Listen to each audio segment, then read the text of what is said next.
Good evening, Bulls fans. This is Matt Kitzmock from UBBullRun.com. It's Sunday night. It's 10 p.m., so it's time to talk UB's Olympic sports from the past weekend. The whole team will be together tomorrow night to talk football. Nice to have some good news from football. Even better to have lots of good news from the entire rest of UB athletics. Second straight weekend in a row that we've had a real strong weekend, except for some soccer results that weren't ideal, but still left the teams in better shape than they were 4 days ago. This was as close to as good a weekend as you could ask for from UB. Really, I'm excited. Got a lot of things to talk about. Really, lots of positives to talk about. We had 6 different teams in action, I guess 7. Men's and women's swimming and diving, men's and women's tennis, men's and women's soccer and volleyball. And between a lot of them, we'll run through them tonight. We're also going to have to preview wrestling a bit. I'm waiting for John's wrestling previews because that's why John joined the site, was to talk wrestling. So he knows more about it than I do. But wrestling also had their blue and white intra-squad scrimmage they hold every year now under Coach John Stutzman. And whether the starting lineup will be built explicitly from the results of that or not, we got a good look at kind of who's in the running for a starting lineup. They open their season a week from today. Here in D.C., actually, they'll be competing at the Terrapin Duels at the University of Maryland, so we'll be able to have some live coverage of that next week. This week, we'll preview them. We'll talk about those other 7 sports. Lost my train of thought there. First up, because they're easiest, and we'll get them out of the way, men's and women's swimming and diving had another meet. They start their season early, and their season lasts a very long time, from the beginning of October to the end of February. And from them, we got to kind of get a flurry of meets early in the season where everyone gets thrown into a bunch of different events just to get some times on the board, and no one's necessarily looking for a great time. We have had one swimmer, Itai de la Vega, already hit an NCAA qualifying cut in his signature event, the 100 breaststroke. But otherwise, we're really just seeing more and more times make it to the table. McMaster is a Canadian university who UB's beat pretty easily twice now. Ball State, the women competing against Ball State, they're obviously a MAC rival. They're not a particularly strong MAC rival, but it was good to see that anyway.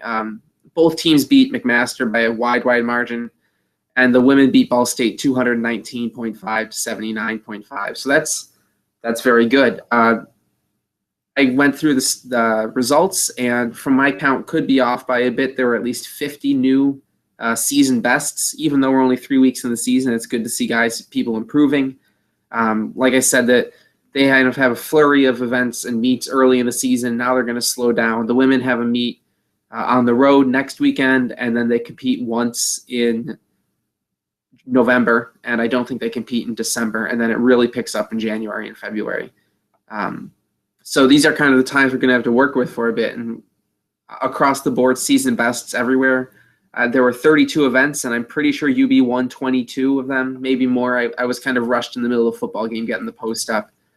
I think that swimming and diving is the sport that best shows kind of what I'm calling increased energy and recruiting since Danny White has taken over. And we can talk in other areas about a lot of things that have happened in athletics since Danny White's taken over. One thing that's undeniable is that every team across the board is getting better recruits, going after better recruits and getting them and bringing in, and we're seeing freshman and sophomore contributors up and down the line. Really saw that this weekend from swimming and diving, where freshman men's swimmer Mason Miller, who was an Ohio State champion and an Ohio State top 5 finisher in another event last year. He's young for his age. I'm not even sure if he's 18 yet. He was a triple winner. He was a part of UB's 2 winning relays, and he also won the 100 fly, which is his signature event. So he's stepped right in. He's a powerful commit for UB.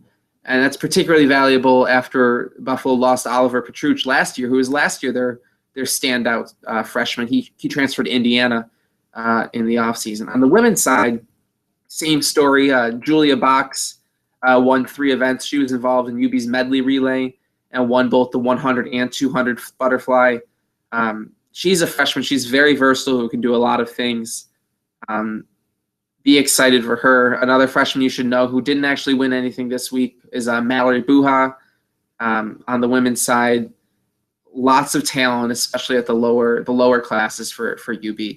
In addition to Box and Miller, Megan Burns, UB's freestyle sprinter, won 4 events. She was the anchor leg on both UB's medley relay and freestyle relay, and she won the 50 and 100 free.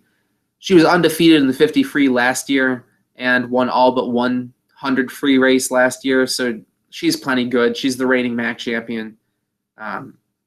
She'll be fine. Hannah Miller was a double winner for UB in the distance freestyle events. I expect her and Jess Powers to flip back and forth on those all season long. Also on the men's side, I'm pretty sure this was the first time we saw Scott Wong in action this year in the third or fourth weekend. Wong is one of UB's best breaststrokers. UB's very strong on the men's side in breaststroke, but Wong won the 100 and 200 breast as well as the 200 IM, which is IM might be his best event. And then the men also had a four event winner of their own in their own freestyle sprinter, Antonio Lanzi, who was the anchor on the medley, the opener on the freestyle relay, and then won the 100 and 200 freestyle relays. He didn't race in the 50, but he's UB's fastest in that event too. It's kind of tough to talk about a real dominant effort, but swimming and diving went up against 2 teams and beat them handily, got lots of more times on the board. I think we're starting to get a good idea of who the pecking order is and where folks are. We've seen people get a chance at a couple different events and see maybe, beyond their strongest events where they might be able to chip in. And you can't get upset with big wins. Like I said, the women are in action next week and they travel to Miami, who is a MAC frontrunner, unlike Ball State. And then both teams will compete at, I believe, Bucknell in November. I'll deal with that when the time comes. And then they have December off, I believe. They competed on Saturday. They were the only team the only UB team this weekend to be at home. Everyone else was on the road. Well, I guess football. We don't talk about football. Every other Olympic sport was on the road. So I don't have videos and stuff. I've learned the screenshot tool a couple weeks ago, and I've used that frequently now, but I don't have that. So everyone else is on the road. I don't have a lot to do with the screen other than just talking to it. I mentioned at the top of the show, both soccer teams, neither of them really had a perfect weekend or a stellar weekend, but each team leaves the weekend in better shape for the MAC tournament than they were coming in. The women had 2 matches and really a real critical weekend for them this year. I've said from the beginning of the year that the MAC schedule was kind of unfavorable for the Bulls because it's only a 12-team round robin. Each team plays 11 games. And so from year to year, you might have 6 home games or 5 home games. And this is a year where UB's only got 5. And on top of that, the current power programs in the league right now, UB caught them all on the road this season. They've already tied Western Michigan on the road. And this weekend they had to go to Miami and Ball State. And it's been clear from the beginning of the season, from the end of last season, that Buffalo, Miami, Western Michigan, and Ball State were a clear top 4 in the league. What's been messing up this season, beyond UB's 2 uncharacteristic losses to Ohio and Bowling Green, is that Kent State has really improved from last year. They're led by senior Jenna Hellstrom, and they've moved up, and they're threatening for a home quarterfinal, which in the MAC for women's soccer, 8 teams make the tournament. The top 4 get a home quarterfinal. And then the top remaining seed, I believe it's the top remaining seed, it might be the top seed period, hosts the semifinal and the final. That's how UB got to host their championship last year. So coming in this weekend, UB was in a bit of a bind. They were tied with Miami for 3rd place, and they and Miami were occupying the last 2 spots for a home quarterfinal. Kent State was 1 point behind them, and Central Michigan was 3 points behind them. So UB, with a bad weekend, could have fallen all the way down, not just out of a home quarterfinal, but having to go on the road to Western Michigan or Ball State. On top of that, every other team in the top 4 had already dealt with Western Michigan and Ball State. And UB had to still compete against Miami and Ball State and do it on the road.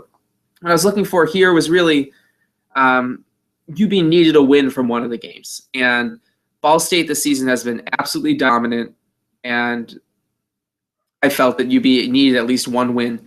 Last year we saw Buffalo take the punches from the other top teams in the MAC and then come out and dominate them in the second half.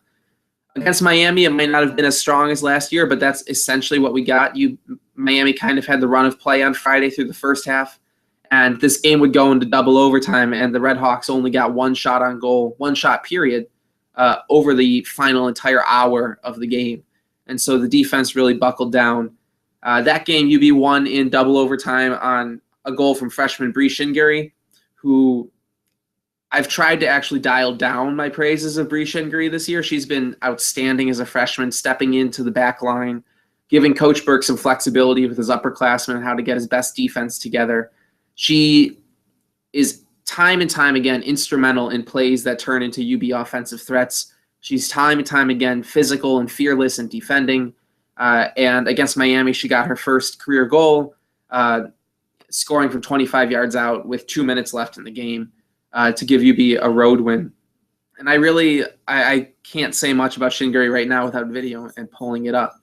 But she's been stellar this year, and she really deserved that goal. She's been one of UB's options on free kicks and on corner kicks, and she's played almost every minute this season as a freshman. UB got that win over Miami, kind of turning the tide at halftime like we saw them do at times last year, and that one turned out to be really important because what it does is it gave UB such a cushion over Miami that they're all but guaranteed to finish in front of the Redhawks now. They guaranteed themselves to finish in front of Central Michigan, and what that day did is set up so that basically the furthest that Buffalo could fall was fifth, and it narrowed the field for who was competing for those home quarterfinal spots. It kind of pushed Central Michigan out of the picture. And it became all the more important today because they went to Ball State, as I said. And Ball State's a scary team. Last year UB needed overtime both in the regular season and in the tournament to beat Ball State. First regular season game, they got a penalty kick goal from Katie Roberts. MAC semifinal, they got that great 27, 28-yard goal from Andrea Kniper.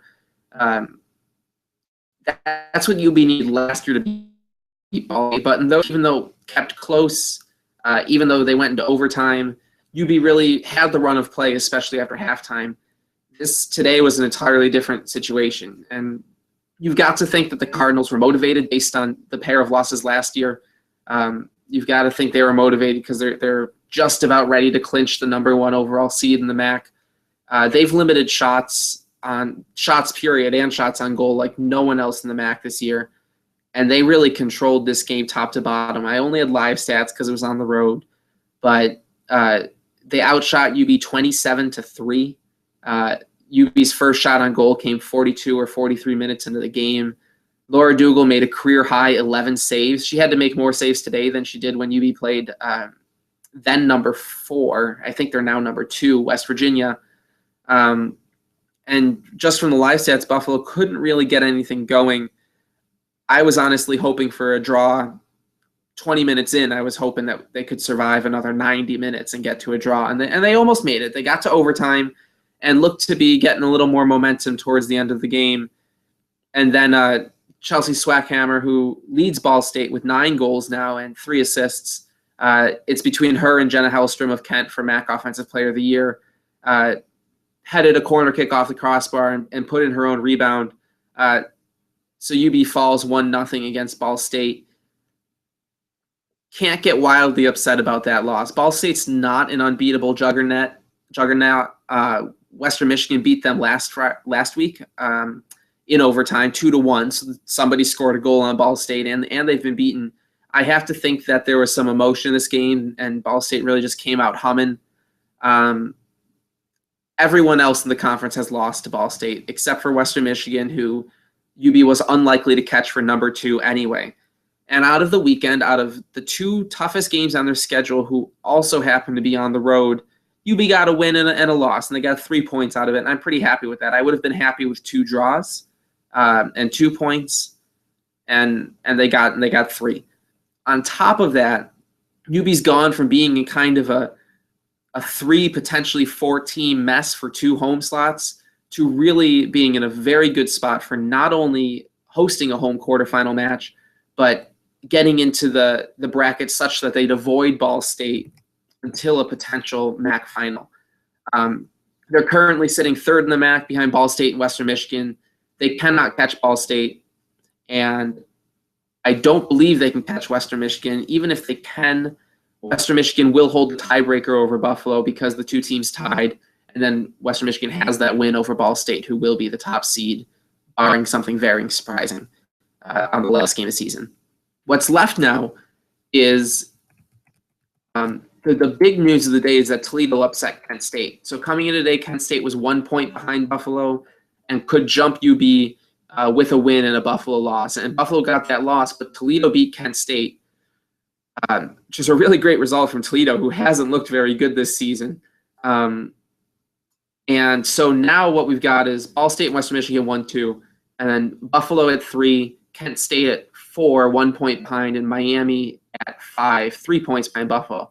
Miami can't pass Buffalo, so UB's guaranteed a home quarterfinal game, and that's wonderful.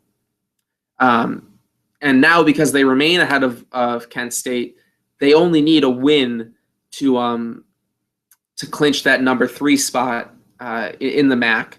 And they play Akron this coming Thursday. And Akron is just 3-6. They lost today, so they're 3-7 now in the MAC. UB beat them without too much issue last year. Actually, no, that's a lie. They faced them on senior day, or last game of the season last year, and they took them into double overtime in a real trap game. But UB's a better team than Akron. And all Buffalo needs is a win, and they clinch the number 3 seed. They could also do it with a loss and a Kent State tie because they hold the tiebreaker over Kent. But we don't want to deal with that. Really glad to catch the 3 seed. One, because that likely means that UB will get Central Michigan or Toledo in their home quarterfinal game. Both teams that the Bulls really ran over at home already once this season. They know what they bring, and they've played them later in the season when the Bulls have found their stride. 2, you get into that, and then if the chalk holds, your semifinal matchup is against Western Michigan, who the Bulls tied 1-1, really should have beaten. The Western Michigan goal came off of a misplay from Laura Dougal, which doesn't happen very often. And then you're not in line to face Ball State until the final. And I think that really athletes feel differently. They're on their team, and I understand that. I'm not. I'm a fan who worries. I'm happy to delay facing Ball State until the emotion is as high as it possibly can be. And, it's UB can get up for that game. Not that they wouldn't for anything else, and not that they should be scared of Ball State, but I'm scared of Ball State. So that works out. So despite the loss today, UB's really in great position. They dodged a bit of a bullet. They didn't get leapt by Kent State. They went on the road and showed that they could handle playing on the road. They really saw a difference in what their offense can bring against teams in the middle of the pack, like Central Michigan and Northern Illinois and Toledo, and teams kind of at the top of the conference like Miami and Ball State. But they belong in this top tier. And despite those uncharacteristic losses to Ohio and Bowling Green, they most likely look like they're going to go into the tournament as the number 3 seed, which I think is where they belong this year. I think they're better than Western Michigan, but they've been more inconsistent than the Broncos. And so give Western Michigan the number 2 seed, and Ball State deserves the number 1. There's no trickery there. So things look pretty good for women's soccer, despite a real tough loss today. And not just tough for bad luck, not just tough giving up a goal late in overtime, but really outplayed. Really didn't have much of the ball on this one against Ball State. I would not expect a future matchup against Ball State to go similarly, just because I really think the Cardinals had a big chip on their shoulder from the pair of results last season.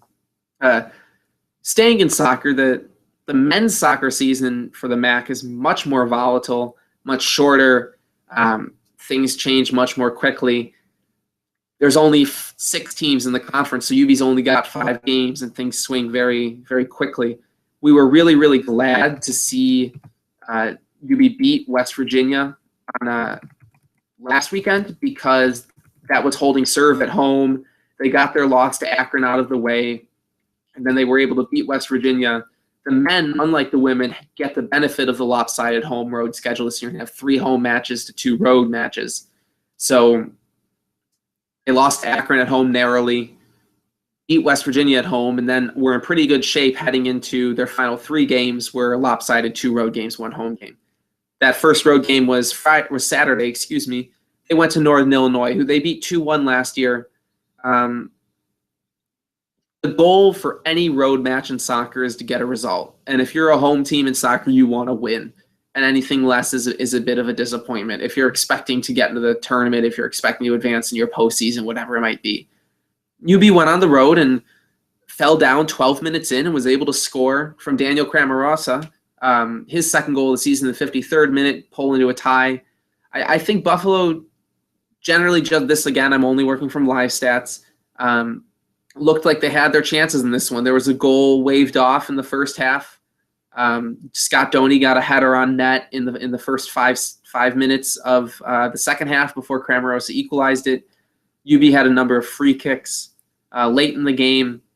At the end of the day, they got a 1-1 draw, and that gives UB 4 points, 1 win, 1 draw, with 2 games left in the season. And they host Western Michigan, and they go on the road to Bowling Green. And it really can't be stated how good it is that UB got that Akron game out of the way and how much stronger that makes them look compared to other teams in the conference. Not great results from the rest of the conference, not necessarily because anybody looks more threatening than UB, but just because teams that we might have been able to put behind Buffalo looked better than we thought they did, and it's just a tighter field all around. If UB had gotten the win on Northern Illinois, they'd be in sole possession of second right now, which would have been very nice. And the other results, we saw Western Michigan get a 1-1 tie at Akron, which is I think they hosted Akron, but that's a very good result for the Broncos, and the Broncos have been ranked at times this year, and they had lost to Northern Illinois, I think, had beaten them, which was a surprise. And so I was hoping for Akron to beat Western Michigan and really put them down with 2 losses and make that a little easier for Buffalo. And then Bowling Green beat West Virginia, which Bowling Green had started the season with 2 losses, and I was hoping for anything but a Bowling Green win there, so that Bowling Green would pretty much be out of the picture as far as UB was concerned. So instead, Bowling Green, who UB still has to play, might be back on track, and they've got a win now, so they're only 1 point behind the Bulls. Western Michigan, who I was hoping Akron would kind of put a ding in their armor as well, got a tie. The same way that UB's got to feel good about not getting blasted by Akron, Western Michigan has to feel real good, and UB still has to play Western Michigan. So their 2 remaining teams don't look as bad as they did before Friday and Saturday night. The result right now, though, is Akron's in first place as we expected, and then Western, Northern Illinois, and Buffalo are all tied at 4 points, and Bowling Green and West Virginia are right behind, out of the tournament picture right now with 3 points, which isn't great, but it's not bad for Buffalo either. Last year at this point, they had 5 points and were sitting third in the conference, but had 2 road games left against Akron and West Virginia, and they got shut out and gave up 7 goals across the 2 games and were knocked out of tournament contention. This year, they've got this Western Michigan game that should be very tough, but they've also got Bowling Green, who looked dangerous at the beginning of the season and has been slumping a bit. So as good of a situation as you could have hoped. I think at the beginning of the season, I was adamant that the goal for this team needed to be get into the tournament, just because looking at the makeup of the group, there's lots of sophomores and juniors. Next year, they're going to be juniors and seniors, including Russell Cicerone's senior year, and I think that's really Stu Riddle's make or break year, the first year that he really has to answer for his tenure, and I think he's done a wonderful job. But it's been a slow building process here, and they're up to 6 wins, 5 losses, and 4 ties this year. That's a good year for them compared to where they've been. But next year, we're going to be expecting them to be a contender, if maybe not with Akron as a powerhouse, certainly right behind them. And I think that the team needs to get some postseason experience this year to do it. So they're in good shape right now. They've They've got one home, one road game. Not everyone can say that. They've got Akron out of the way. Not everyone can say that. And they've gotten results in 2 straight, which not everyone can say that either. So the Bulls are looking good. Cicerone's goal scoring streak was broken. He did get that assist on Cramarosa's goal, but that ends at 7 goals in 6 games, which I'm pretty sure, dating back as far as we can possibly find, which is 1999 or 2001, excuse me. No Bull had ever scored in 6 straight before then. So that certainly at least covers the MAC years. Going back further than that, you're into pretty high scoring times with Steve Butcher and Tim Songer. They scored a lot of goals, but at least dating back to 99, they never managed 6 in 6 games. So that's kind of the individual side of men's soccer. Joe Kuda has now started 5 straight games and only allowed 2 goals. He looks like a real solid addition. UB did have 5 yellow cards against Northern Illinois, which wasn't as surprising as it sounds. Last year's game at UB Stadium was very physical as well. I think Northern Illinois had 2 guys and their coach kicked out in that game. It was really all over the place. The good news on those yellow cards is men's soccer already had 2 players who had sat out a match for yellow card accumulation. And so they're up to 6 now, and they don't have another suspension until they get to 8. The only one that's maybe concerning is that Scott Doney drew his 4th yellow card. So if he gets 1 more pretty much at any point in the season from here out, that's really going to hurt the Bulls, because the next one will force him to sit out. And these last 2 games are pretty important for making the tournament. And then obviously you're in the tournament. So it's not a danger yet, but if he draws 1 more, that's going to be a problem for the Bulls. Men's soccer, should have had this tab open. I'm pretty sure men's soccer is home next, and then they go to the road to finish their season. So they host Bowling Green on Friday. Like I said, Bowling Green's coming off a win over West Virginia. They looked very good at the beginning of the season against a subpar schedule, really swooned in the middle of the season. They have Pat Flynn, who at times has outscored Russell Cicerone and has certainly gotten more attention from certain media than Russell Cicerone. And I thought that UB shut Pat Flynn down and Bowling Green last year fine. But we'll see what comes out of that this week. A win there, and UB's in very, very good shape with 7 points. I think it's going to take 6 points to make it into the MAC tournament. And so really what we're looking for is 2 results at a minimum from the Bulls in these last 2 matches. But a win against Bowling Green, they'd be in very, very good shape with 7. So that's 2 weekends. Both soccer teams are in better shape than they were coming into the weekend, even though they didn't do everything perfectly. We also saw, kind of moving off of the stereotypical fall sports they spend a lot of energy on, tennis. Both tennis teams, well, men's tennis didn't wrap up their season, but both tennis teams competed at the ITA regionals this weekend. As I've said before, the fall season for tennis is very individual-minded and tournament-minded, and guys have chances to fight through some flights and some brackets and win some titles, basically. And the culmination of the fall is the ITA championships, which starts in regionals and moves to nationals. And ITA is the governing body for collegiate tennis. Both teams compete at their respective ITA regionals.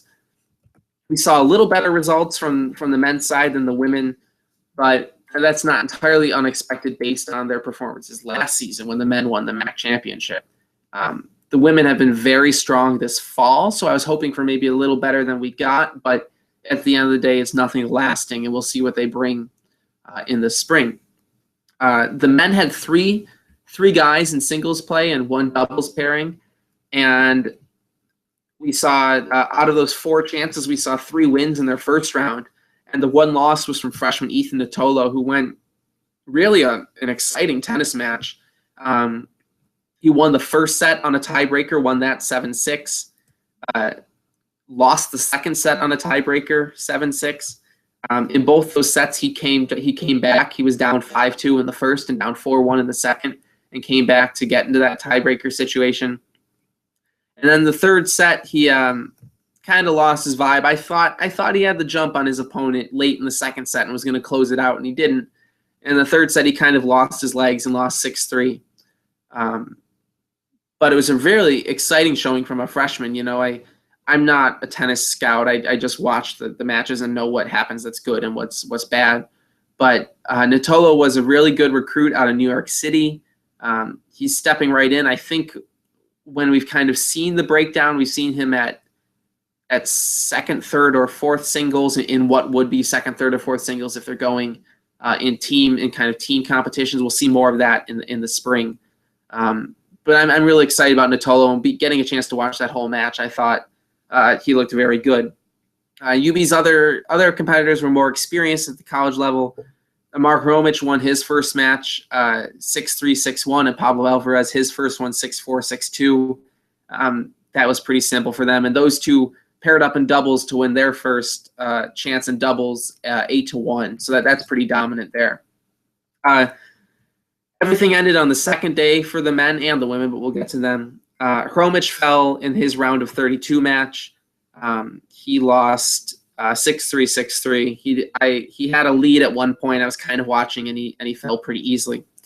Pablo Alvarez last year was the first bowl in program history to advance to the round of 16 at this tournament, and this year he did it again. He won his first match on Saturday, 6-2, 6-2, real easily. And then going up against another opponent from Colombia, he lost in 3 sets with a chance to get into the quarterfinals. So same result as last year for Pablo Alvarez. He's going to be the leader of the team this year if he wasn't already last year. Last year there was Damian David. But Alvarez is really the leader this year.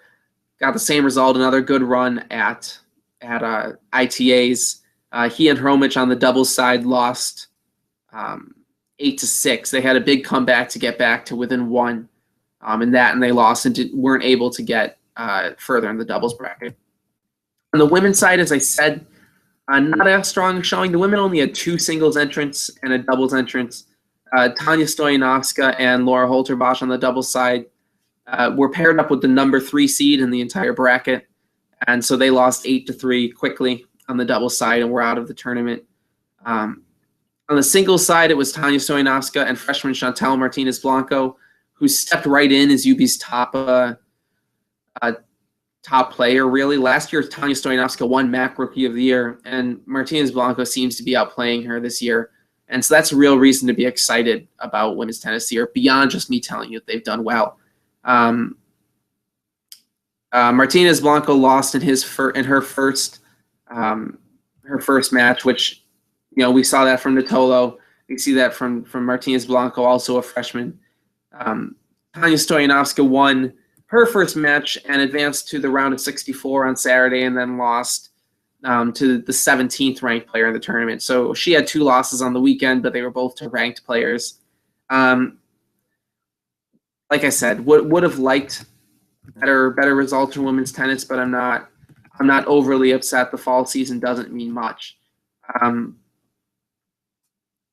Men still have one more tournament.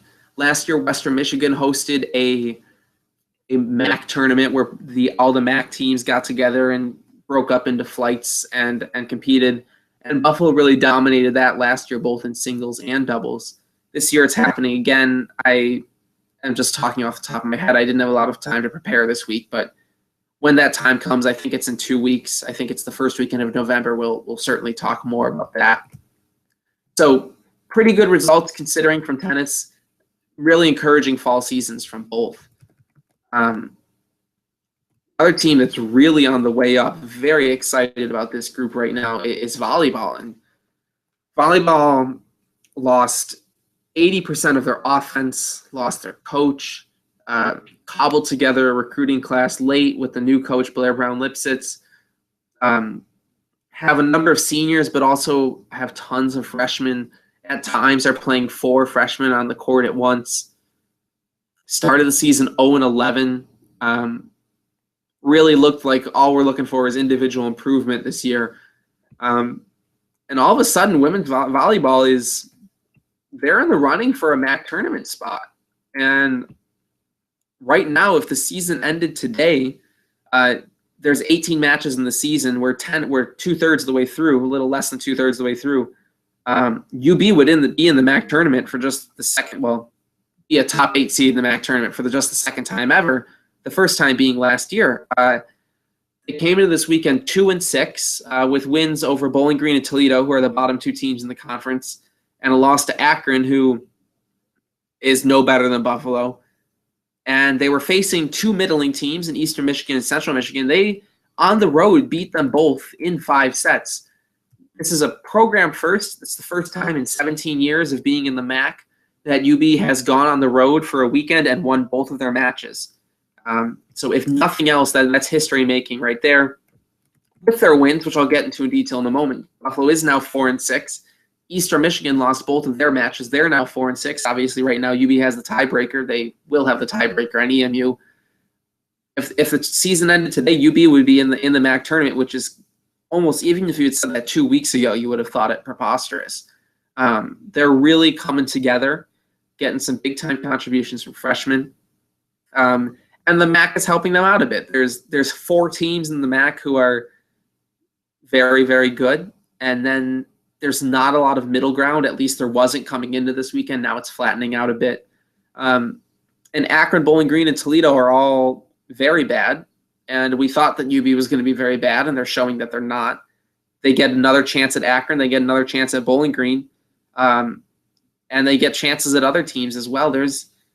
It's not crazy to think that they'll match last year's 6 MAC wins. Not crazy to think that maybe they'll move one up and get 3 more wins out of their final 6 games. Maybe that is a little bit of a stretch, but it's not crazy. And gets a 7-9, which would be a good showing. I think that would be their most MAC wins ever. I think. Don't quote me on that. Back to this weekend, UB went to Eastern Michigan first on Friday, and really in a grueling match. They won in 5 sets. They opened up, and for the 3rd time this season, opened up a 2-set lead before the break. Each of those other 2 times, they went to 5 sets and lost in the 5th set. This time, they were able to pull through. The story of this match was really Megan Lipsky and Cassie Shadow. Shadow is having an amazing season. She's regularly UB's leader in hitting percentage, unless it's Megan Wernette right next to her. And she's UB's leading blocker. She's one of the top blockers in the conference. After this weekend, she might be the top blocker in the conference. That's how amazing of a weekend she did. We'll talk more about her against Central. Against Eastern, it was the Megan Lipsky show. 20 kills on offense, 27 digs on defense. She's only the 9th bowl ever to have a 2020 day like that. Really great showing from Lipsky, who has at times been totally unstoppable this year. Still a little inconsistent, but nothing like we saw in the past. She knows she needs to be UB's 1A, and she's doing it. In this one, really, in the 5th set, Lipsky showed up. UB got 15 points in that, and 5 of them came from her alone on kills. She had a key service run. She was serving when UB erased a deficit and pulled into the lead against Eastern Michigan. She really has been leading this team as a senior this year, which, in addition to all that offensive firepower they lost Amber Hatchett to a knee injury early in the season, and she's gone. Silver lining of that is she'll be back next year, and the loss of the senior class won't quite be as bad. Back on EMU, I've mentioned that we're seeing freshmen contribute and continue to contribute. Abby Beecher has been serving very well. Megan Wernette, I don't actually have her numbers in front of me, but she's stepped in for Hatchett and played very strong. Felicia Watkins had 15 kills on the day against Eastern Michigan. She, kind of like Lipsky last year, isn't turning swings into points super efficiently, but she continues to rack up kills. One person that we really want to highlight is Marissa Prinsbeck had missed a couple matches to some sort of injury. I think I was told it was an elbow injury. Had been replaced by freshman Madison Clark. Against Eastern Michigan, she came back in, but had to leave somewhere in or at the end of the 4th set. And Madison Clark came back in and was the setter for the 5th set after Eastern Michigan had all the momentum and guided UB to win in that 5th set. And she's performed very well in Prinsbeck's absence.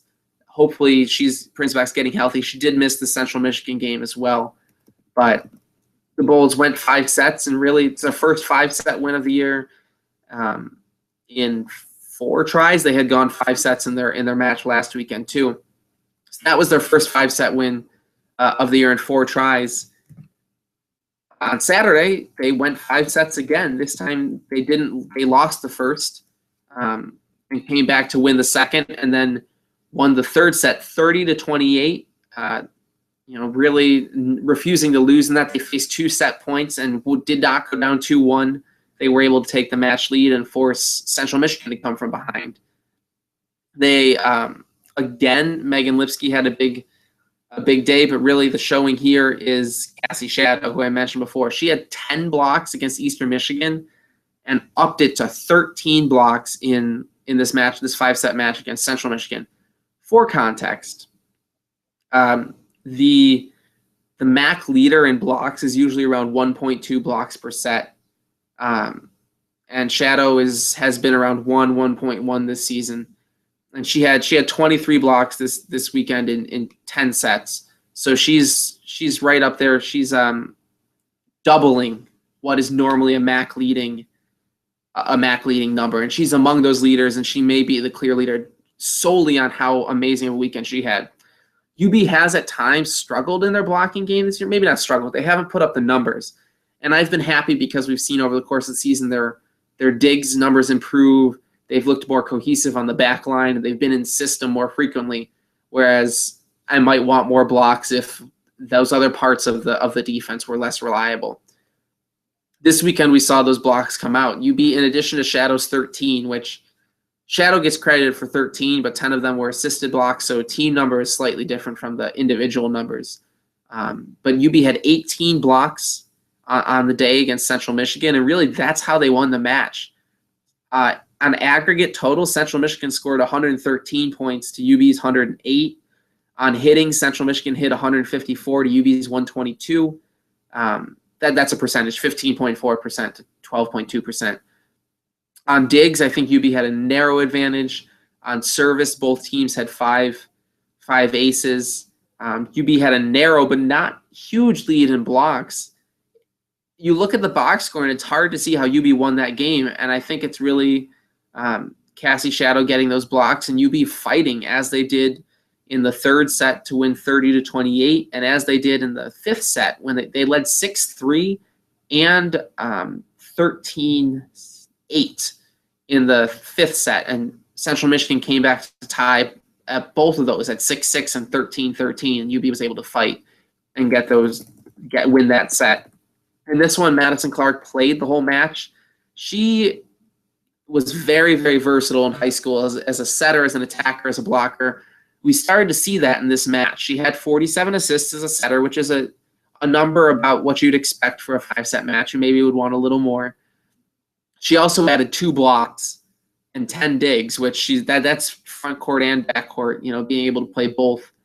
I don't think any of UB setters last year had 2 blocks. Prince Beck might have at times, but Megan Lynn, it was a surprise when Megan Lynn got 1 block last year. Also saw Tessa Oyama. She's been a bit up and down this season, moving to libero. A lot of times when UB has matches where they give up a lot of service aces, it's been Oyama on a few of them. She had 22 digs to lead UB this weekend. If not for Lipsky, we'd be talking about Oyama as really a defensive someone who's stepping up. That's kind of it, for volleyball, but great weekend for volleyball. Certainly their best weekend since they closed out last season with 2 home wins to get back into the top 8 for the MAC and make their way in the MAC tournament. But those 2 games were expected wins. They were against very poor teams, and they struggled in those games. This weekend, they're hitting above their weight, going against teams with better records than them, both in the MAC and on the season. They were doing it on the road. They won both. They fought through some poor play at times. They fought out of deficits. They held leads after squandering them. They regained leads. Their leaders led, Shadow and Lipsky. Freshmen continue to step up. They're 4-6, and like I said, they might not get to 6. But it's a possibility they get to 6. It's a possibility they get to 7. And right now they're at number 8 in the MAC, and They play Akron this week. They get a chance to get back at Akron. They might get a shot there, beat Akron, and all of a sudden you're going into the last 6 games at 5-7 or even, dare I dream, 6-6. And you're in very, very good shape. So lots of good trends for volleyball. They're looking exciting. I'm looking forward to seeing what they bring the rest of the season. That's it for the fall sports that were in competition, and swimming and diving. But I did say that we wanted to talk about wrestling. They open their season a week from today at Maryland. Maryland's hosting the Terrapin Duels, and wrestling will compete against Maryland themselves and Davidson at those duels. We'll be there. I'll be there. So we'll be able to talk about what we see, how they start their postseason eligible again this year. Much like Stu Riddle. Stu Riddle's kind of 1 year ahead of John Stutzman in recruiting a bunch of young guys, getting them all a ton of experience as young guys on a very young team, and getting them going and turning them into a monster by the time they're juniors and seniors. He's 1 year behind. So right now the team's very redshirt freshman and sophomore heavy. This weekend, though, as I said at the top of the show, they had their blue and white scrimmage, intra-squad scrimmage, which is a setup for these guys to get some wrestling in. I don't know if the starting lineups are going to follow the winners of these matches exactly, but it's a chance to see where people stand, who's in the running for spots, kind of what's going on here. And as I also said at the top of the show, John's our wrestling guy, and I'm waiting on him for some previews this week where he'll be able to say things a lot more in depth than I did. But UB was able to do some preliminary rounds at a couple weight classes at the blue and whites, seeing some freshmen step in. Some of them will likely redshirt, some of them may not. Got to see how they shake up. Got to see some people come back from injury and really look good. Some people have moved weight classes around. In the lower weight classes, Jason Estevez and Sean Peacock have both moved up from 133 to 141, which I think makes the entire logjam that UB has from 133 to 157, even 149 maybe, a little tougher to sort out. But the way things shook out today, I'd be pretty happy with this. This is the lineup, or yesterday, excuse me. The big story to start is at 125, UB loses Max Soria to graduation. He was one of the few seniors last year, one of the few guys who had stuck through the program through both the turmoil and the postseason ban and Stutzman coming in, and he was UB's best wrestler last year. He's gone.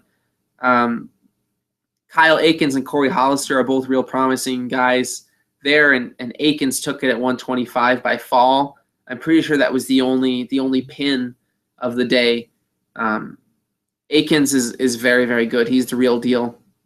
I was really interested to see at 133 how things shook out because Estevez and Peacock both moved up and out of division, and we got two guys who competed in open tournaments last year as red shirts, and Brian Lantry and Blake Rattel. Lantry last year actually led the Bulls in wins, or was second on the Bulls in wins in all those open tournaments, which you can compete in and maintain your red shirt. And he defeated Rattel pretty solidly, 15-6. That's a major decision, so it's likely that he's UB's best option, 133, and we'll see him. 141, I mentioned Estevez and Peacock. They compete against two guys who were at 141 last year, Rocco Russo and Brandon Lappy. They won those respective matches. I think Lappy might have been injured last year and is coming back. I can't remember entirely. And then in their final bout, Estevez beat Peacock 9-5. So that's pretty high scoring. Both guys looked very, very good when they wrestled last year. You can't go wrong with either one of those, I don't think. At 149, really the most exciting pairing of UB wrestling right now. We've got Colt Cotton, who came back from injury last year he had 2 falls, 2 pins in his first couple matches. He should have had a third against Missouri, and he was called for pinning himself, which is ludicrous, but I guess by the rules it's what happened. Going against Tommy Forte, who's a true freshman, by some places a top 10 recruit in his weight class last year. Nationally, he's an absolute stud, and we've seen some rumblings that Forte may redshirt, and I found that hard to believe.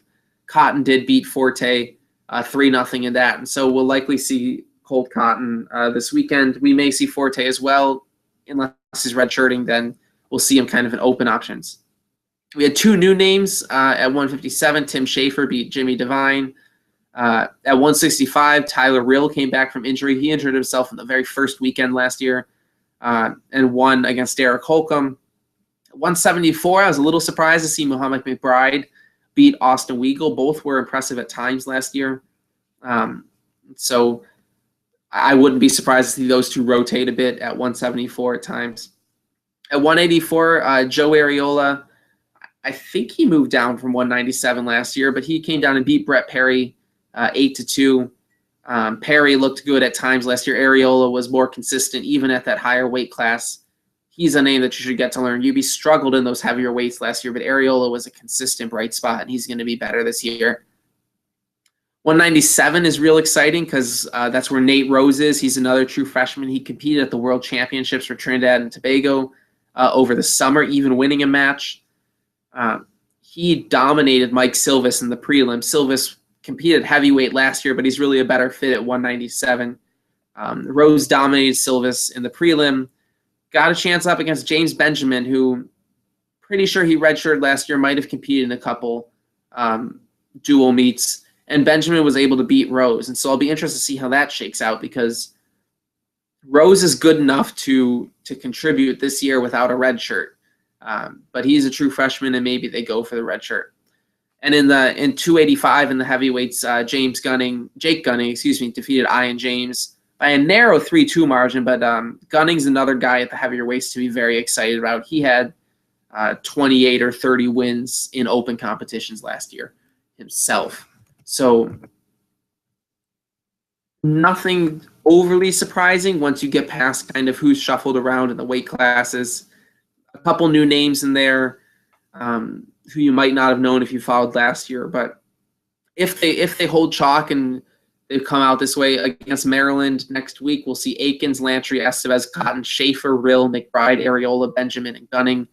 That wouldn't be a bad lineup. We'll really see what we've got from wrestling this year. And otherwise, I'm going to just hold off and hope that John fills you all in with his previews later this week. Just about the end of the show, I've kind of mentioned upcoming competitions in passing, just to lay them out all in one spot if you re-listen or if I need to find this later. Men's soccer continues their one-a-week max scheduling right now. They host Bowling Green on Friday. That will be senior night for Marcus Hansen and Nikolai Netzger is also a senior. Who else? Hansen and Netzger. I should have had that open. Anyway, while I look that up, women's soccer has their last regular season game against Akron. They're at Akron on Thursday. That's going to be Thursday afternoon so that all the games can take place at one point. Again, UB wins that. They clinch the third seed. And they're in pretty good shape as far as the draw goes, I think, if they win that. They should win that. Akron's not a very good team. Let me double check. Hansen and Metzger are seniors, and Dylan Pope is a senior from men's soccer. So there will be 3 on senior night on Friday against Bowling Green. Volleyball stays on the road. As I said, they've got a winnable match against Akron. And then they play Ball State, whose record doesn't look all that good, but are much better than their record looks. So we'll see what they get out of that road match against Ball State. The men's MAC tournament hosted by Western Michigan is next weekend as I look at that. So we'll have that. And rowing caps off their fall season at the head of the Occoquan River. That's down here in Virginia, D.C. way. Tough to talk about rowing. I'll have their times and I'll tell you what their times were. Women's swimming and diving is at Miami. Wow, this is a busy weekend. Women's swimming and diving is at Miami.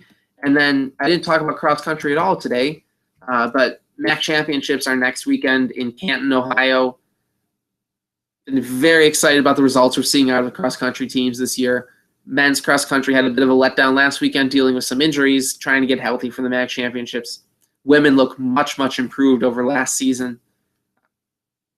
Very excited for what we might see out of them at the MAC championship. I don't think either will win, but I think both have the potential to finish top 3, which neither have done since I think the men finished third in 2011. I'll have to look that up. I'll do a post this week previewing cross country at the MAC championships.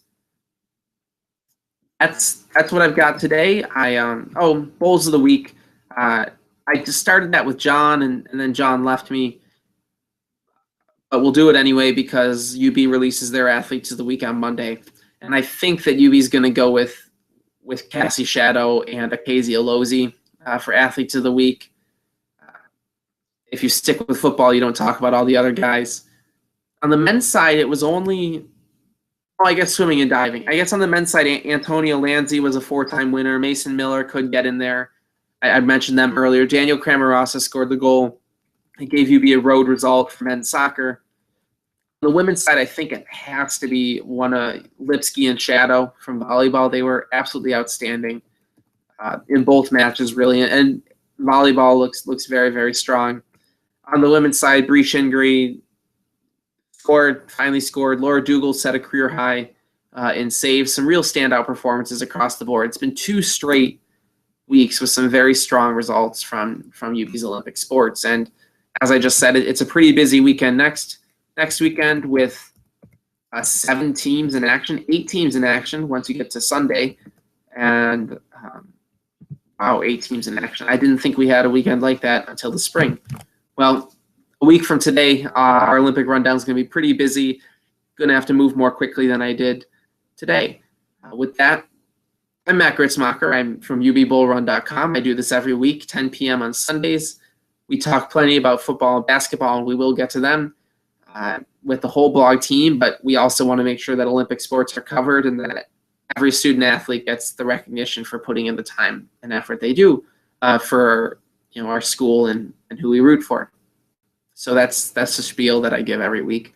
And with that, it's Sunday night. I don't know what the status of the football game is right now, but the Panthers were looking good earlier. Carolina 21, Philadelphia 16. I can take that. All right. Have a good week, everybody. I'll catch you tomorrow night with the whole rest of the team for football podcast, and same time, same place next week. Have a good one.